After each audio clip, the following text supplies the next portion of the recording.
अस्सलाम वालेकुम नाज़रीन, आज का सच के साथ मैं हूँ नदीम हुसैन। इस वक्त पाकिस्तान की सियासत में हलचल तो है, लेकिन दिखाई ये दे रहा है कि पाकिस्तान पीपल्स पार्टी मैदान में है, पाकिस्तान तहरीक इंसाफ जो है वो खलजान में है और मुस्लिम लीग नवाज़ जो है वो अभी खामोश है और क्या सोच रही है, ये एक अहम सवाल है।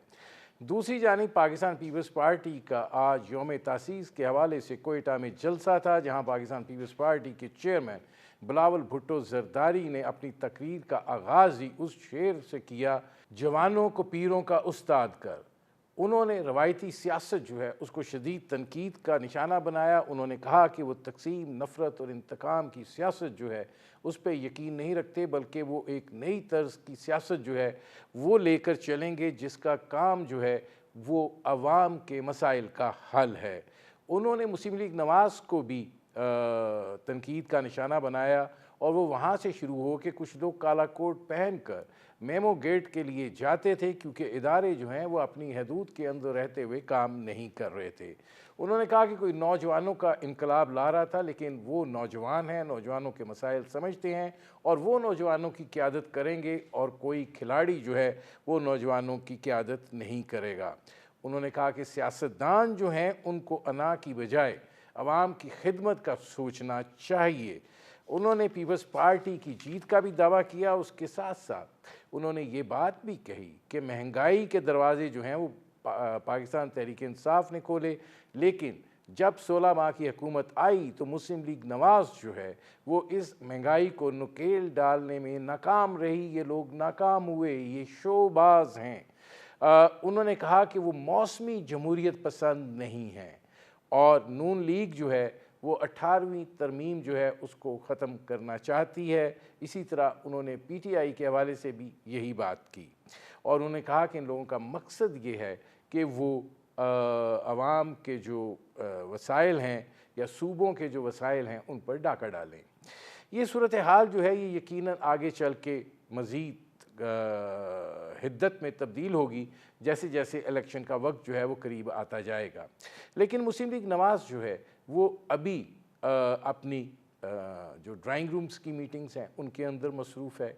वो अपने टिकट फ़ाइनल करने के हवाले से मीटिंग्स में मशगूल हैं और उसके साथ साथ बज़ाहिर ये दिखाई दे रहा है कि वो इस इंतज़ार में भी हैं कि मियाँ नवाज़ शरीफ साहब के जो मुकदमात हैं उनका ख़ात्मा हो और फिर मियाँ नवाज़ शरीफ साहब जो हैं वो ख़ुद को बतौर वज़ीर आज़म के उम्मीदवार के लेकर मुस्लिम लीग नवाज़ जो है उसकी इंतखाबी मुहिम की जो है वो क़यादत करें।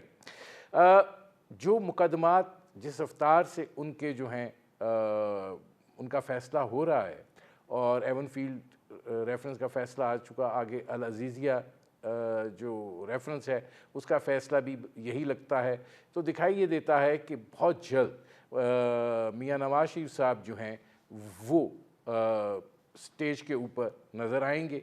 और उसके साथ साथ ये बात जो कही जा रही है कि डील है या ढील है और ये भी कहा जा रहा है कि चूँकि मुस्लिम लीग नवाज़ की जानिब से ही ये कहा गया था, ख्वाजा आसिफ साहब ने कहा था कि जनाब ये रिस्क फ्री वापसी है, तो वो तमाम चीज़ें जो हैं उनको अमली जामा पहनाया जा रहा है और दीगर सियासी जमातें जो हैं वो इस हवाले से शाकी दिखाई दे रही हैं।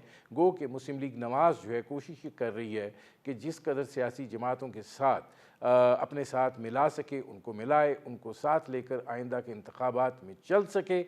ये सूरत हाल जो है यकीनन अपनी जगह पे है, कुछ अदालती चीज़ें भी हैं और उसमें फैज़ाबाद धरना केस जो है उसके हवाले से भी मामलात हैं, बहुत से सवालात हैं।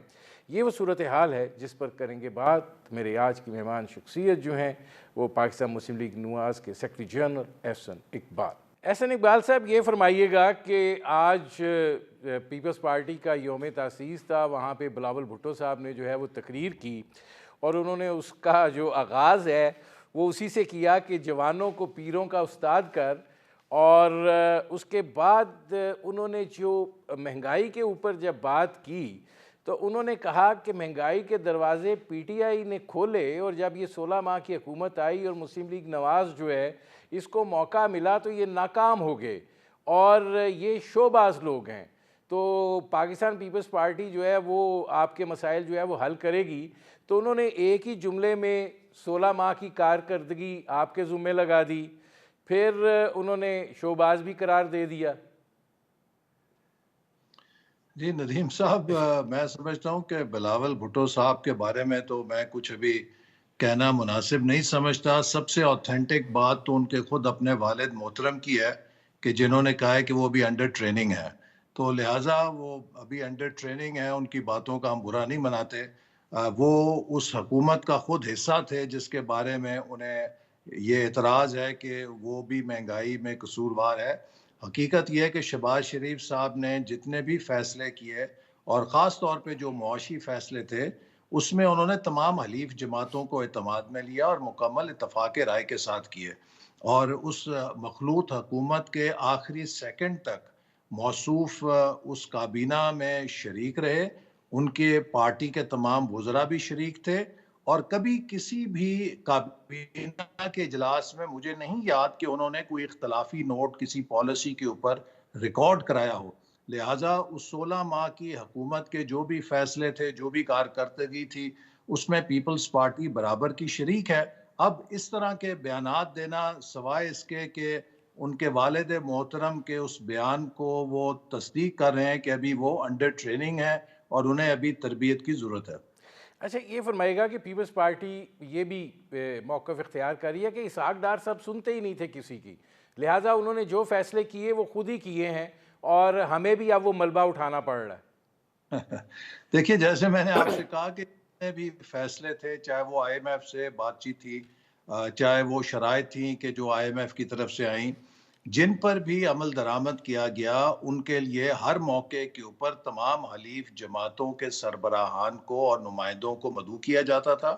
उनके साथ हर चीज़ शेयर की जाती थी और उनकी मंजूरी के साथ तमाम अहम मुआशी फैसले किए जाते थे। तो इसलिए पीपल्स पार्टी हर तरीके से शरीक है और वैसे भी आइन की रूह से काबीना की जिम्मेदारी कलेक्टिव रिस्पॉन्सिबिलिटी होती है। अगर किसी मौके पर उन्हें ये गुमान था कि उन्हें शामिल नहीं किया जा रहा या वो समझते थे कि अवाम दुश्मन फैसले किए जा रहे हैं, तो ये उनका हक था कि वो या काबीना से इस्तीफा दे देते या काबीना के अंदर अपना एहतजाज रिकॉर्ड कराते। ना उन्होंने कभी एहतजाज रिकॉर्ड कराया, ना उन्होंने काबीना से इस्तीफा दिया, बल्कि वो खूब मज़ा लेते रहे। वजारत खारजा का पूरी दुनिया भर की सैरें की उन्होंने। तो इसलिए अब इस मौके पर उनकी तरफ से इस तरह के गैर जिम्मेदाराना बयानात सिर्फ उनके सियासी अंडर ट्रेनिंग होने का ही इजहार करते हैं। अच्छा, अब ज़रा आते हैं आपकी तरफ, ये फरमाइएगा कि मियाँ नवाज़ शरीफ साहब जो हैं, एवन फील्ड रेफरेंस का केस 2 समातों में ख़त्म हो गया। अब अल अज़ीज़िया रेफरेंस का फ़ैसला भी एक्सपेक्ट किया जा रहा है कि उसका नतीजा जो है वो ये ही होगा। अ, जब ख्वाजा आसिफ साहब ने ये बात की थी कि मियाँ नवाज़ शरीफ साहब की वापसी जो है वो रिस्क फ्री है, तो अब ये बड़ा तासुर उभर कर सामने आ रहा है। ये बात कही जा रही है कि ये सारे मामलात जो हैं ये तयशुदा हैं और ये जो दरमियान में अब जो कुछ हो रहा है ये सब का सब अब महज फॉर्मेलिटीज़ हैं। देखिए नदीम साहब, मेरे खिलाफ ऐप ने झूठा केस बनाया।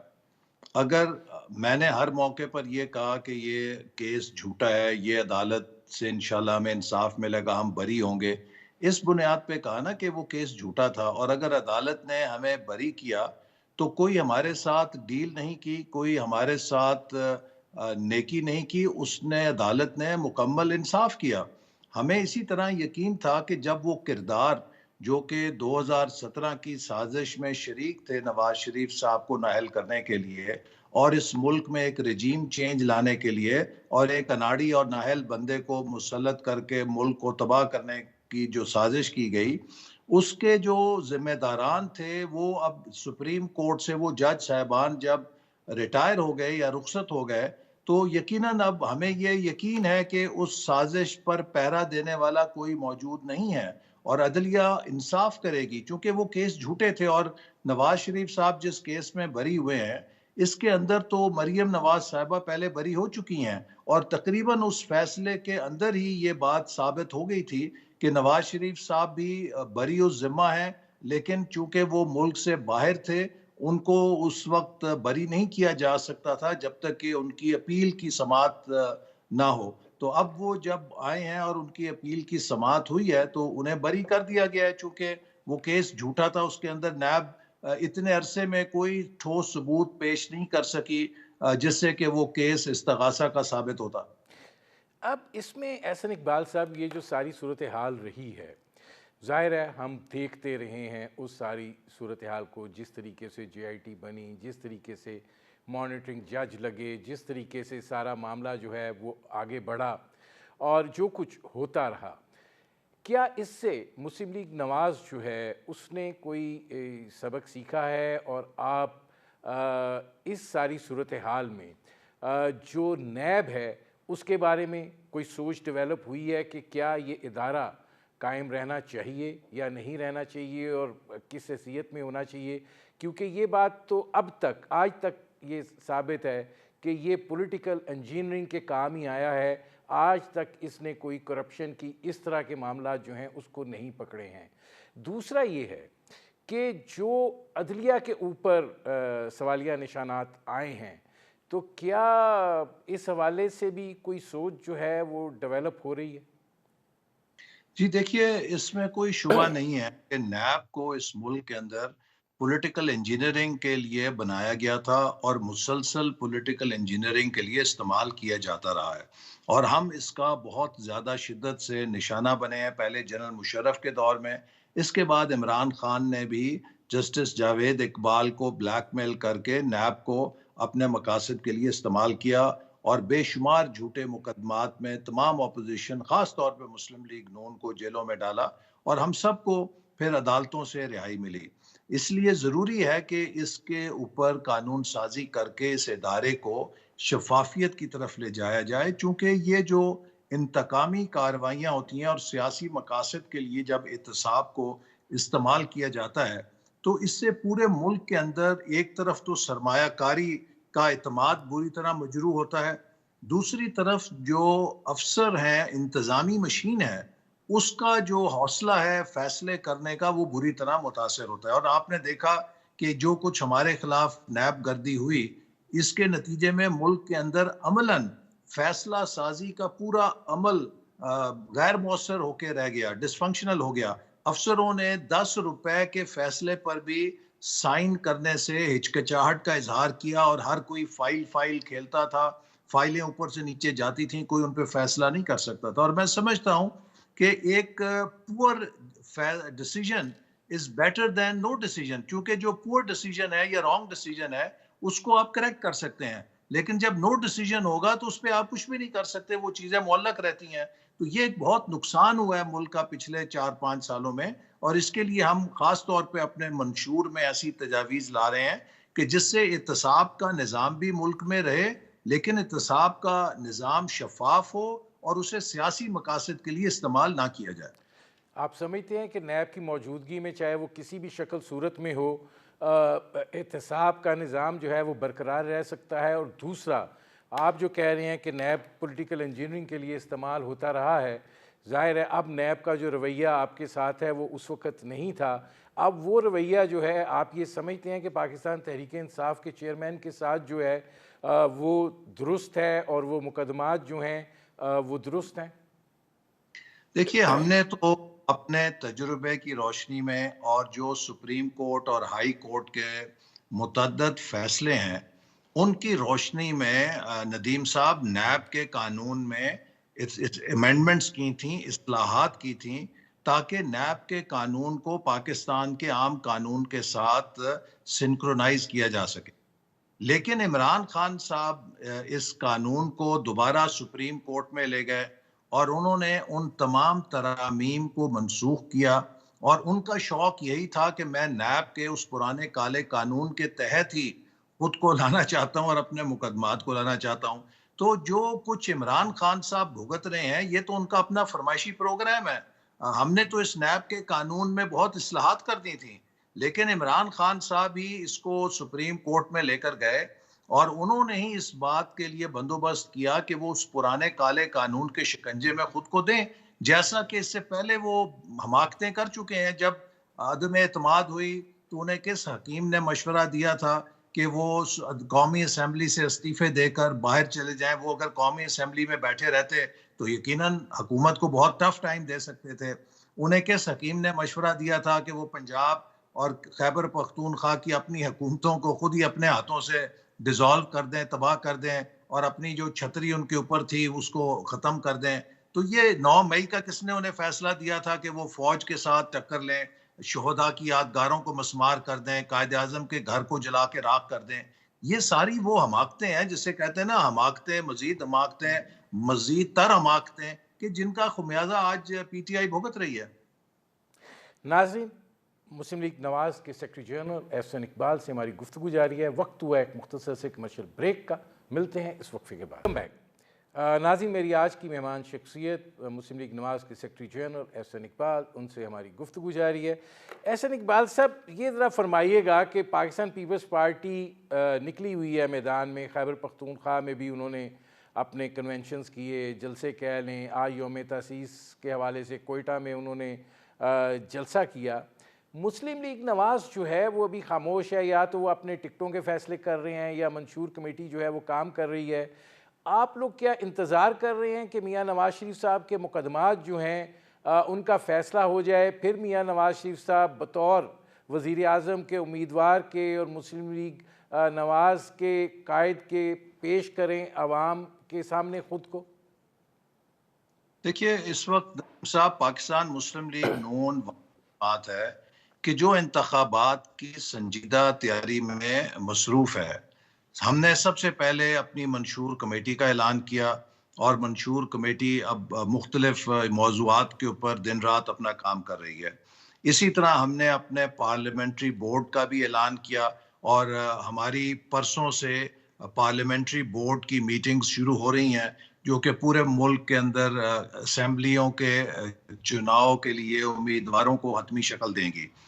तो ये हमारे तो तरफ से पूरा काम हो रहा है। जहाँ तक जलसों की सियासत है, हाँ, यकीनन हमारे लिए ये बात बहुत अहम है कि हमारी इंतखाबी मुहिम का आगाज़ हमारे कायद जनाब नवाज़ शरीफ साहब करें।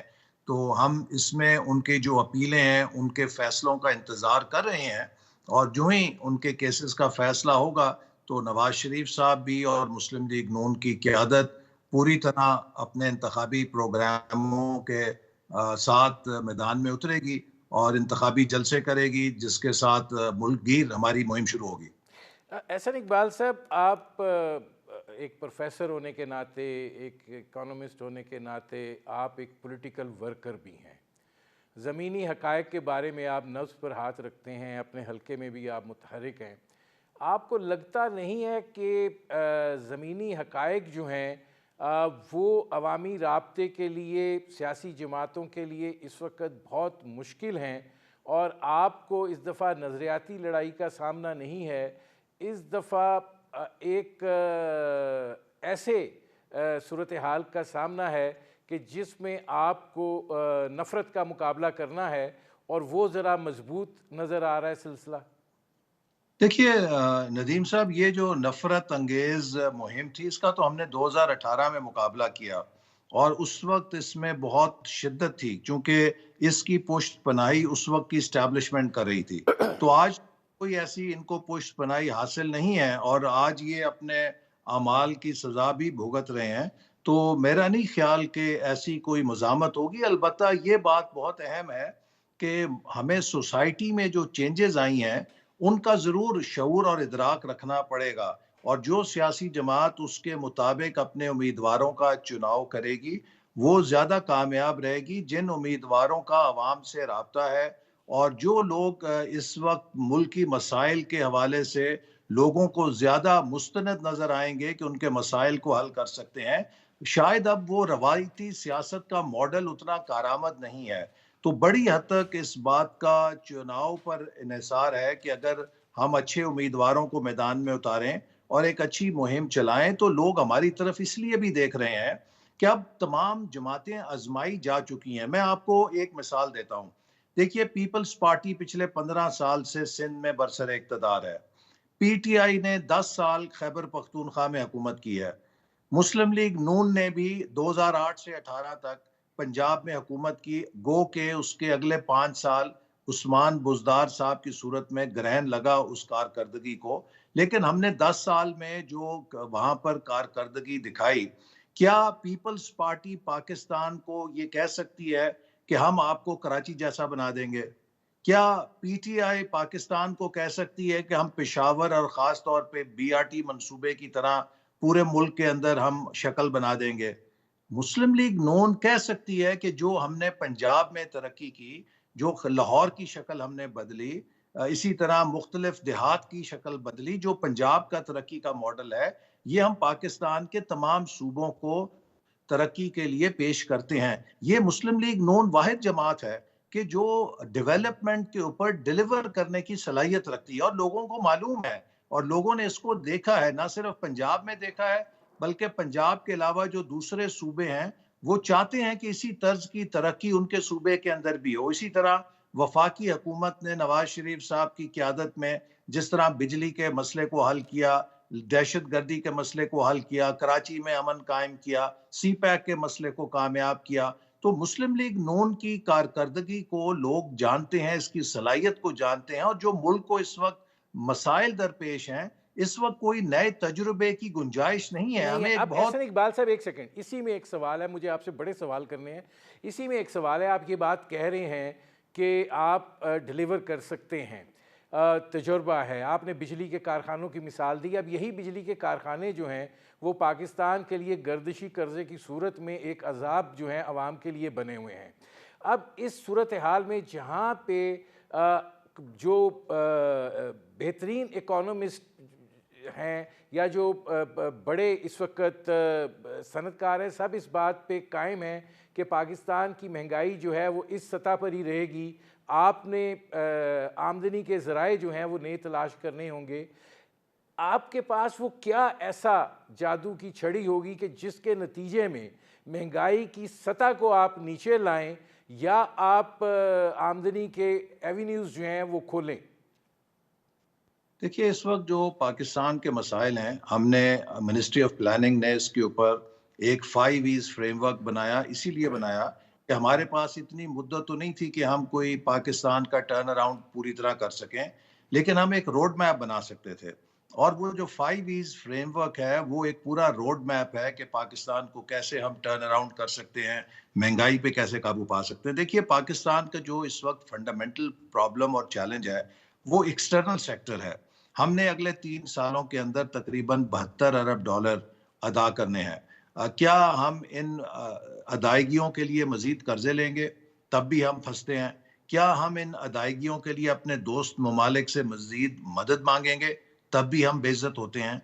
इसका हल सिर्फ ये है कि हम अपनी सलाहियत को बढ़ाने के लिए भरपूर तवज्जो दें, जो कि मुमकिन है। पाकिस्तान ने 75 सालों में अपनी एक्सपोर्ट सेक्टर को नज़रअंदाज किया है।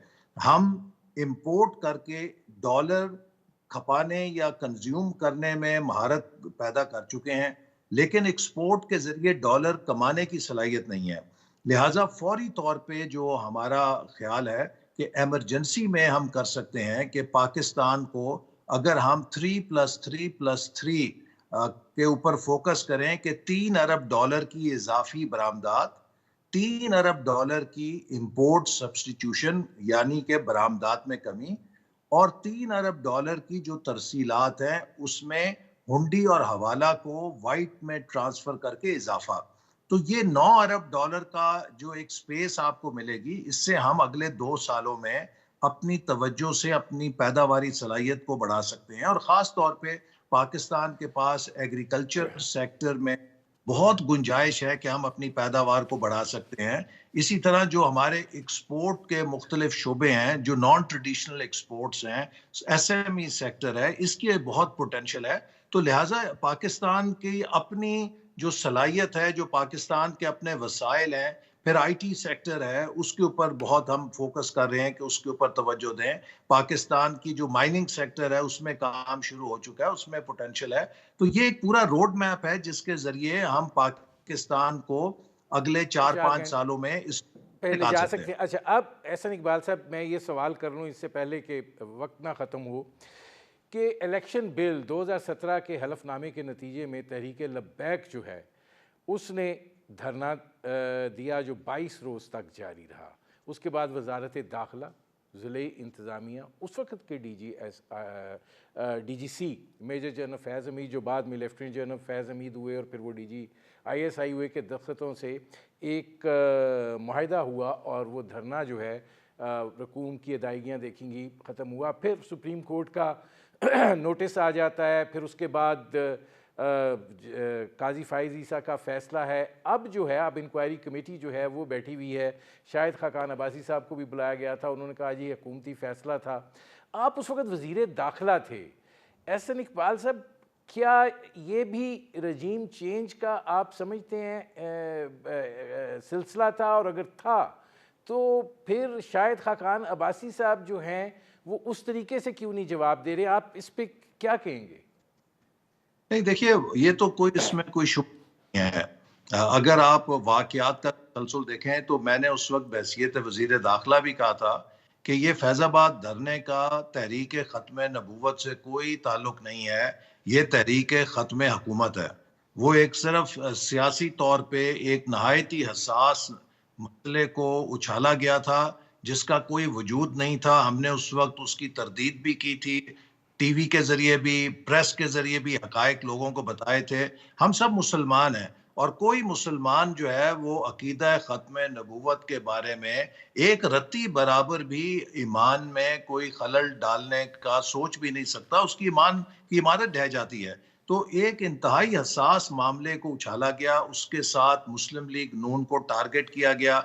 आपको पता है ख्वाजा आसिफ साहब पे स्याही फेंकी गई, नवाज शरीफ साहब पर जामे नईमिया में हमला किया गया, मेरे ऊपर गोली चलाई गई। और ये तहरीक जो थी लबैक, इसका फैजाबाद का धरना, उससे पहले सितंबर में NA 120 के इलेक्शन में इनको और मिली मुस्लिम लीग को खड़ा करके हमारा मजहबी वोट तकसीम करके हमें हराने की कोशिश करना, ये सब चीजें उस पूरे खेल का हिस्सा थी, जिसका मकसद एक रजीम चेंज था कि हमारी हुकूमत को ख़त्म करके एक अनाड़ी को इस कौम पे मुसल्लत किया जाए। और मैं समझता हूँ कि ये जो 2018 का ऑपरेशन था, जब भी तारीख लिखी जाएगी आज से 10 साल बाद या 5 साल बाद, 20 साल बाद, ये सानहे मशरकी पाकिस्तान से छोटा सानिया नहीं था जिसने पाकिस्तान की मुआशी बदहाली को तीसरी दफा क्रैश किया। जो सी पैक है वो हमें टेक ऑफ पर ले आया था, लेकिन हमने अपने हाथों से उस सारी चीज को जमीन बोस किया, नहीं, एहसन उसको। इकबाल साहब, इसमें एक और सवाल है। अब तहकीकाती कमेटी बैठी है, कुछ ब्रॉडर आउटलाइंस वज़ा की थी, काजी फ़ाइज़ ईसा ने, कार्रवाई का भी कहा गया था, कुछ नहीं हुआ। वो अब भी ये सवाल कर रहे थे कि कोई अमल दरामद तो हुआ नहीं फ़ैसले के ऊपर। इस तहकीकाती कमेटी की रोशनी में ज़ाहिर है आपको भी इसमें अपना मौक़िफ़ देना पड़ेगा। अगर ये कहा जाता है कि कार्रवाई की जाए, तो अगर उस वक़्त तक जो भी सियासी हुकूमत होती है, चाहे आपकी हो चाहे मखलूत हो, जैसी भी हो, तो क्या ये कार्रवाई और इस फैसले पर अमल दरामद होगा अदालती फैसले की रोशनी में, कि या ये भी अल्लाह पे छोड़ दिया जाएगा? देखिए, अगर हम इन चीज़ों पर कार्रवाई नहीं करेंगे तो ये हादसे होते रहेंगे।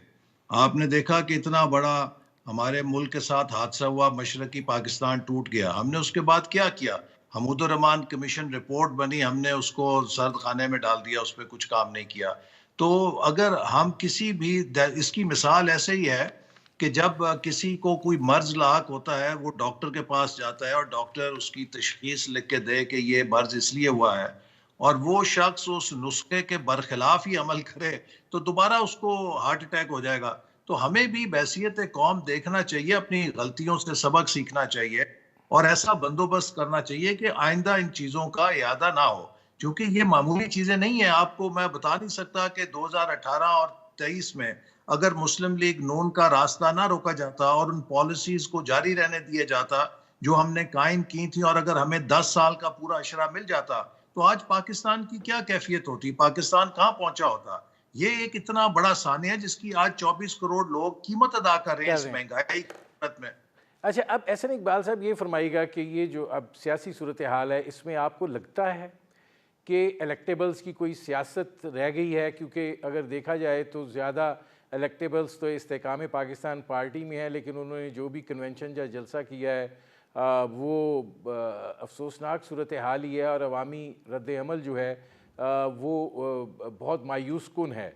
तो आप किस बुनियाद पर ये कह रहे हैं कि आप लोग जो हैं वो अवामी रायआमा को अपने लिए हमवार कर पाएंगे। क्योंकि मैं जब नफ़रत का लफ्ज़ इस्तेमाल करता हूँ तो मैं कहता हूँ कि बहुत सारी चीज़ें जो हैं वो एनग्रेव्ड कर गई हैं माइंड्स के अंदर, जो निकलती हुई दिखाई नहीं दे रही हैं। देखिए, जहां तक अगर आपका इशारा पीटीआई के प्रोपेगेंडे की तरफ है, तो वो एक ठूस तबका है कि जो पीटीआई का बहुत कल्ट फॉलोइंग में है। लेकिन हम भी हलकों में जाते हैं और हमें एक बहुत बड़ी कसीर तादाद में ऐसे लोग मिलते हैं कि जिन्होंने 2018 में पीटीआई को महज इसलिए वोट दिया कि ये एक नई जमात है, इसको आजमाया जाए, देखा जाए, शायद ये फर्क हो। लेकिन जो कुछ पीटीआई ने 4 साल में कारकर्दगी दिखाई, वो अब तायब हो चुके हैं और वो हमें जौक दर जौक शामिल हो रहे हैं। तो लिहाजा एक बहुत बड़ी तादाद ऐसी भी है कि जो पीटीआई के चकमे में आई थी और उन्होंने उसकी कारकर्दगी देखी, अब वो वापस मुस्लिम लीग नून की तरफ रजू कर रहे हैं। तो लिहाजा कोई ऐसी मुझे फिक्र वाली बात नजर नहीं आती। अलबत्ता ये जरूर है कि जैसे मैंने कहा कि हमें इस बात को पेश नजर रखना चाहिए कि डेमोग्राफिक्स बदल गए हैं। 45% जो वोटर है वो 35 साल से कम उम्र का है और तालीम याफ्ता नौजवान है, जिनके जो उमंगे हैं, जिनकी एस्पिरेशंस हैं, उनके साथ हमें अलाइन करना पड़ेगा और ऐसे उम्मीदवारों का चुनाव करना पड़ेगा जो अवाम के अंदर कबूलियत रखते हों। तो अगर हम अच्छे उम्मीदवारों का चुनाव करेंगे तो पार्टी की हमारे अपनी भी वोट बैंक है, हमारी क्यादत की अपनी स्टैंडिंग है, तो यकीनन मुझे यकीन है कि हम बड़ी अच्छी तरह कामयाबी हासिल कर सकते हैं। ये जो आपने बात की है, इसकी तरफ आज बिलावल भुट्टो ज़रदारी ने भी इशारा किया और उन्होंने कहा है कि मैं आपका हम उम्र हूँ, मैं नौजवान हूँ, मैं आपकी कैफियत को समझता हूँ, मैं आपकी क़यादत करूँगा। उसने आप लोगों का तो नहीं कहा, लेकिन उसने कहा कोई खिलाड़ी जो है वो क़यादत नहीं करेगा, लेकिन वो जिस तरीके से ये बात कर रहे हैं कि बुज़ुर्ग जो हैं वो आप घर बैठ जाएँ और ये नौजवानों को मौका जो है वो दिया जाए, तो आप कैसे देखते हैं इसको? देखिए, मैंने जैसे शुरू में कहा कि अभी बिलावल भुट्टो जरदारी साहब अंडर ट्रेनिंग हैं और खुद उनके वालिद साहब कह चुके हैं कि उनकी अभी हम तरबियत कर रहे हैं। हम 2018 में एक खौफनाक तजुर्बा एक खिलाड़ी की सूरत में कर चुके हैं जो अनाड़ी था। तो अब हम एक किसी अंडर ट्रेनिंग शख्स को रिस्क तो नहीं ले सकते। तो पाकिस्तान को नहायत ही आजमूदा और तजुर्बेकार क़यादत की ज़रूरत है जो मुल्क को इन मसाइल से, इस मसाइल के दलदल से निकाले और इस्तेहकाम की तरफ डाले। लिहाजा इस पूरे सिनेरियो में नवाज शरीफ साहब जो कि नहायत ही सीनियर स्टेट्समैन है, एक मुदब्बर हैं, उनका वजूद हमारे लिए एक बड़ी ब्लेसिंग है और उनकी क़यादत में हम मुल्क के मसाइल को हल कर सकते हैं। अच्छा, इसमें एहसन इकबाल साहब ये भी ज़रा फरमाइएगा कि अब ज़ाहिर है कि इंतखाबात की बात जो है वो चीफ़ जस्टिस ऑफ पाकिस्तान की तरफ से आई है, फिर बीच में कुछ शकूक व शुबात भी उठाए गए, अब दोबारा रुजू किया जा रहा है। तो आपको क्या लगता है कि क्या वजह क्या है कि ये सूरत हाल जो है ये दरपेश है? देखिए, मुझे कोई इसमें शुबा नहीं है। जो चीफ जस्टिस ऑफ पाकिस्तान ने दो टोक अंदाज में कहा है कि 8 फरवरी को इंतखाबात होंगे और अगर किसी ने इसके बारे में कोई इबहम फैलाया तो वो तौहीन अदालत का मुर्तकिब होगा। तो मेरा नहीं ख्याल कि कोई वजह है कि हम इंतखाबात के हवाले से किसी किस्म के इबाम का शिकार हों। 8 फरवरी के इंतखाबात के लिए हम पुरअज़म हैं और मुस्लिम लीग नून पूरी तरह तैयारी कर रही है। बहुत शुक्रिया एहसन इकबाल साहब। नाज़रीन, ये थे मुस्लिम लीग नवाज़ के सेक्रेटरी जनरल एहसन इकबाल, उनकी आपने गुफ्तगू सुनी। वक्त हुआ है एक मुख्तसर से कमर्शियल ब्रेक का, मिलते हैं इस वक्फे के बाद। Welcome back. नाज़रीन, भारत का रियासती दहशतगर्द होने का जो सिलसिला है वो अमेरिका की जो अदालती निज़ाम है उसने बेनकाब कर दिया है। अमेरिका ने कहा है कि न्यूयॉर्क में एक शहरी और अलहदगी पसंद सिख रहनुमा के कत्ल का मंसूबा जो है वो नाकाम बनाया गया है। गिरफ्तार इंडियन शहरी निकल गुप्ता जो है उस पर इल्ज़ाम है कि उन्होंने इस कत्ल के लिए एक हिटमैन की खिदमात जो हैं वो 1 लाख अमरीकी डॉलर के इवज़ जो हैं वो हासिल की थी। अमरीकी प्रोसिक्यूटर का कहना है कि मुबैना हिटमैन दरहकीकत एक अंडर कवर फेडरल एजेंट था। ये एक स्टिंग ऑपरेशन दिखाई देता है जो कि अमेरिका के खुफिया इदारे जो हैं उन्होंने ये किया है और उसके नतीजे में ये सूरत हाल जो है वो उभर कर सामने आई है। और ये मामला जो है ये वो कैनेडियन में जो सिख रहनुमा का कत्ल हुआ था उसके बाद ये इंतहाई अहमियत का हामिल है। और जाहिर है कि भारत जो है वो बैनुल-अक़वामी सतह पर जो है वो बुरे तरीके से एक्सपोज हो रहा है। इससे पहले कतर में भी जासूसी के इल्ज़ाम में 8 भारत के जो नेवी के लोग थे उनको फांसी की सज़ा जो है वो सुनाई गई थी।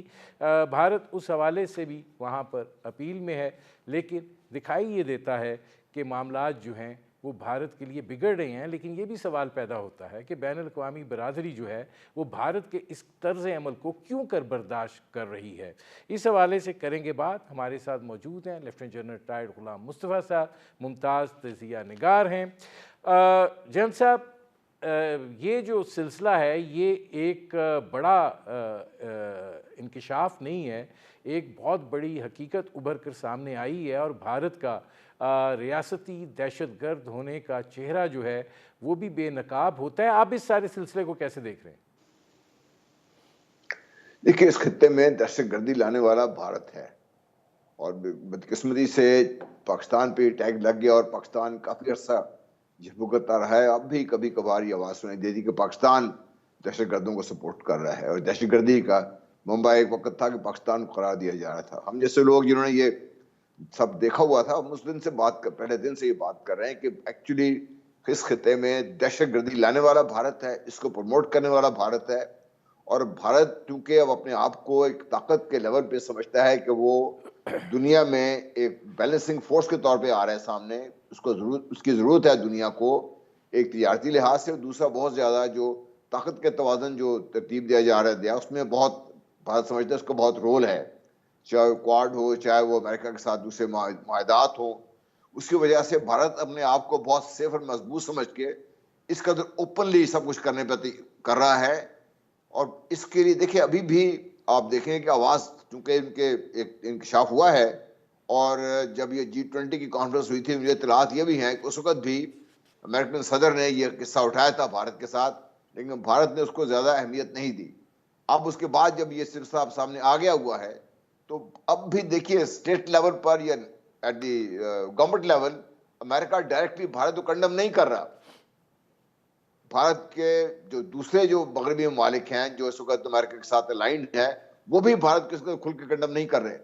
वो इसलिए कंडम नहीं कर रहे कि उनको भारत की जरूरत है और भारत अपनी इस जो एक अहमियत है उसको समझते हुए, देखिए ये आज से सिलसिला शुरू नहीं हुआ। इसमें जन से पहले एक सवाल है, देखिए कनाडा से ये मामला शुरू हुआ और उस वक्त भारत ने जो है वो एक बड़ा क्रोफराना अंदाज जो है वो अपनाया था और जाहिर है कि मामलात जो हैं सोशल मीडिया के थ्रू जो है वो हैंडलिंग करने की कोशिश की गई थी। फिर कतर वाला मामला होता है, अब ये जो सिलसिला है ये सामने आता है, मतलब ये किसी एक मुल्क का मामला नहीं है। तो ये जो सारी सिचुएशन है इसके अंदर बैनुल-अक़वामी बरादरी खामोश है। पाकिस्तान को इस हवाले से एक लीड लेनी चाहिए और दुनिया को बताना चाहिए कि हमारे अंदर जो कुछ हो रहा है उसमें भी ये लोग मुलव्विस हैं और बड़े ठोस मजबूत उसके साथ बताना चाहिए। जी बिल्कुल, पाकिस्तान का केस तो कहते हैं ना ओपन शट केस है जो पाकिस्तान का भारत के खिलाफ। वो चाहे उनके जासूस जो पकड़ा गया पाकिस्तान में उससे ले लें, उसके बाद पाकिस्तान के अंदर भी अगर देखिए तो कुछ हिट्स हुई हैं, गुश्ताख चंद रिपोर्ट हुई है, 13 तकरीबन हिट्स ऐसी हैं जो एक्सप्लेन नहीं की जा सकती। उनका सिर्फ एक ही जो चीज उनमें कॉमन थी कि उनके बारे में बैना तौर पे कहा जाता था कि वो 80 की दिहाई में कश्मीर में जहाद में किसी न किसी तरीके से उनका लिंक था इससे। तो भारत इस हद तक अपने आप को आगे मजबूत लेके आ गया हुआ है कि पाकिस्तान के अंदर भी, अमेरिका में भी, बरतानिया में भी और कतर जैसे मुल्क में बैठकर भी सब कुछ कर रहा है। ये वो इसलिए कर रहा है कि उसको इस वक्त ये जरूरत, उसको ये समझ आई हुई है कि उसकी जरूरत है मगरबी दुनिया को इस वक्त चीन के खिलाफ। उनको समझते हैं कि इसकी जरूरत है इस वक्त। अगर भारत उनके साइड से निकलता है तो रूस जो यूक्रेन में जिस तरीके से तरक्की अपना आगे अपने आप को लेके आ रहा है, जिस तरीके से कामयाबी हासिल कर रहा है, यूक्रेन जिस तरीके से मगरबी दुनिया नाकाम हुई है, अगर भारत मगरबी दुनिया से हट के रूस की तरफ चला जाएगा तो यूक्रेन में जो पलड़ा है वो टोटली रूस के हाथ में आ जाएगा उसमें। फिर आप जब गाजा में जब देखिए तो सबसे पहले सपोर्ट करने वाला ये मोदी साहब ही थे, भारत ही था जिसने इजराइल को सपोर्ट किया था। तो इस वजह से भारत अपनी अहमियत को समझ रहा है, अपनी अहमियत को इस्तेमाल कर रहा है। हाँ, पाकिस्तान को ये चाहिए कि लॉ फेयर में इस वक्त ये मुकदमा जो है, ना सिर्फ कश्मीर का, असम के मुसलमानों का, पाकिस्तान के अंदर जो कुछ हो रहा है, गुलभूषण यादव का, ये सारे मसाइल इकट्ठे करके एक बाकायदा केस मजबूत ठोस बुनियादों पर इंटरनेशनल कोर्ट्स में लेके जाए। ये यूएन में उठाया जाए केस, एक दफा ही बार बार उठाया जाए, ताकि पाकिस्तान के बारे में जो एक मंफी एक रवैया है वो खत्म हो। नंबर 2, भारत को जितना ज्यादा बेनकाब किया जाएगा, मगरबी दुनिया उतने ही पीछे हटेगी उससे। जिसकी के सब देखिए इजराइल की सपोर्ट से अब चूंकि मगरबी ममालिक के अंदर से अवाम उठ के खड़ी हुई है, तो जब अवाम उठ के खड़ी होगी तो इसलिए भारत को भी पीछे हटना पड़ेगा। नहीं, और इसमें पाकिस्तान, जैन साहब सवाल ये पैदा होता है कि आप कह रहे हैं कि भारत की ज़रूरत है, और यूक्रेन का जैसे मामला है, क्या आप ये ख्याल कर सकते हैं कि भारत अमेरिका के एमा पर या यूरोपीय ममालिक की पुष्टपनाही पर चीन के साथ कोई झगड़ा लेने की पोजीशन में है, ताकत रखता है, चाहे वो इक्तिसादी हो चाहे वो फौजी हो? नहीं, ताकत रखना एक और बात है, बाकायदा हमला करना दूसरी बात है। एक एंगेजमेंट है, क्योंकि चीन की भी तवज्जो इस बॉर्डर की तरफ से चीन हटा नहीं सकता, क्योंकि उनको पता है कि भारत को जैसे मौका मिलेगा भारत आगे बढ़ेगा इससे। और चीन इस सिलसिले में चूंकि बहुत अग्रेसिवली सामने आ रहा है, चाहे वो तिब्बत हो, असम हो, इस इलाकों में और लद्दाख के इलाकों में, तो चीन इसको नजरअंदाज नहीं कर सकता। फिर जब बहरे पैसिफिक रीजन की बात आती है तो वहां पर भारत का किरदार बड़ा अहम हो जाता है, क्योंकि भारत की बंदरगाहें इस्तेमाल की जा सकती हैं और एक मुआहदा भी है इनका अमेरिका के साथ। चीन के खिलाफ अगर किसी स्टेज पे भी कोई मार्का होता है या कोई मुहिम जुई होती है तो फिर उस सिलसिले में भारत उनके काम आ सकता है। इसलिए भारत को अहमियत है। भारत चीन के खिलाफ हमलावर नहीं होगा, लेकिन जब अमेरिका और मगरबी दुनिया चीन के खिलाफ जाएगी तब भारत उनके साथ मिलकर उनकी बहुत सपोर्ट कर सकता है। अच्छा, अब ये फरमाइएगा कि आपको क्या लगता है कि इस वाक़े के नतीजे में कोई अमेरिका और भारत के दरमियान एक तनाव आ सकता है? क्योंकि ज़ाहिर है कि जो CIA के डायरेक्टर हैं विलियम बर्न्स और उनके जो डायरेक्टर नेशनल इंटेलिजेंस है वो भी इंडिया गए हैं, और अब ये एक चूँकि अदालती उसमें चला गया है मामला, तो ये तो आगे चलेगा। जी चलेगा, सही, उसको सजा भी हो जाएगी, लेकिन किसी स्टेज पर इसको भारत और अमेरिका दोनों इस चीज को पशे-पुश डालकर अपने जो ज्यादा बड़े इंटरेस्ट हैं उसके लिए आगे बढ़ना शुरू हो जाएंगे। ये उनके दरमियान किसी हद तक तनाव तो पैदा करेगा, लेकिन दोनों ये समझते हैं इस चीज को कि इससे उनको आगे निकलना पड़ेगा, वरना यहां अगर फंस के रह गए तो नुकसान अमेरिका का भी है, नुकसान भारत का भी है। तो इन दोनों सूरतों में वो दोनों ये मेरा ख्याल है ये करने की कोशिश नहीं करेंगे, एक स्टेज तक रखेंगे उसको, उससे आगे नहीं बढ़ने देंगे इसको। अच्छा जन साहब, अब ज़रा थोड़ा सा चूँकि अपना इशू भी है, हमारे यहाँ भी दहशतगर्दी के हवाले से अफ़गानिस्तान पर बहुत सारे सवाल उठ रहे हैं। जो पकड़े जाते हैं वो अफ़गानी निकल आते हैं। अफ़गानिस्तान इस मामले में कोई संजीदा तर्ज़ अमल अपनाने के लिए तैयार नहीं है, तो आगे अब आप सूरत हाल कैसे देख रहे हैं? क्या ये एक ऐसी मामले की तरफ जा रही है जहां पाकिस्तान को कोई अमली कदम उठाना पड़े? देखिए, अल्लाह ना करे कि वो सिचुएशन पहुंचे, क्योंकि पाकिस्तान ये अफोर्ड नहीं कर सकता और ना ही अफगानिस्तान ये अफोर्ड कर सकता है, क्योंकि दोनों के मफादात एक दूसरे से जुड़े हुए हैं। अफगान हुकूमत को इसको संजीदगी से लेना पड़ेगा। पाकिस्तान ने तो अभी बहुत स्ट्रांगली एक केस टेकअप किया हुआ है। 17 जो लास्ट इंसिडेंट्स हुए हैं उनमें से 17 अफगान नेशनल निकले हैं इसमें से। जब पाकिस्तान ने ये बात की थी तो जो अफगान हुकूमत ने उसने झुटला दिया था, लेकिन बाकायदा सबूत के साथ पाकिस्तान ने केस पेश किया है। और तालिबान के लिए बहुत जरूरी है कि इस बात को समझें, क्योंकि अगर खुदा न खास्ता वो पाकिस्तान के साथ मामला के बिगड़ते हैं तो फिर चीन जो कि बहुत ज्यादा इस वक्त दमल दखल इख्तियार कर चुका है वहां पे अफगानिस्तान में, उसकी इन्वेस्टमेंट भी है, उनका सफीर भी वहां पहुंच गया हुआ है, तो चीन के मौजूदगी में तालिबान के लिए पाकिस्तान के खिलाफ ऐसे काम करना उनके लिए नुकसानदेह होगा बहुत। तो मुझे उम्मीद ये है कि जी नुकसानदेह तो होगा, लेकिन प्रॉब्लम ये है कि वो TTP के खिलाफ कोई कार्रवाई करने के लिए भी तैयार नहीं है, और फिर वहाँ पे जो अमेरिकन छोड़ा हुआ असला है वो भी उनके हत्थे चढ़ा हुआ है, फिर वो जो 1.5 लाख की फ़ौज बड़ी फैनफेयर से तैयार हुई थी वो भी कहीं गायब हो गई है, वो वेपनरी कहाँ गई है। मतलब ये सारी चीज़ें पाकिस्तान के लिए बड़ी ख़तरनाक सूरत हाल है। जी, पाकिस्तान का मगरबी जो सरहद है वो गैर महफूज भी है, और पाकिस्तान के अंदर दहशतगर्दी जो हो रही है ये भी है, और इसके लिंक्स भी, मुझे इसमें कोई शक नहीं है कि नई दिल्ली से मिलते हैं।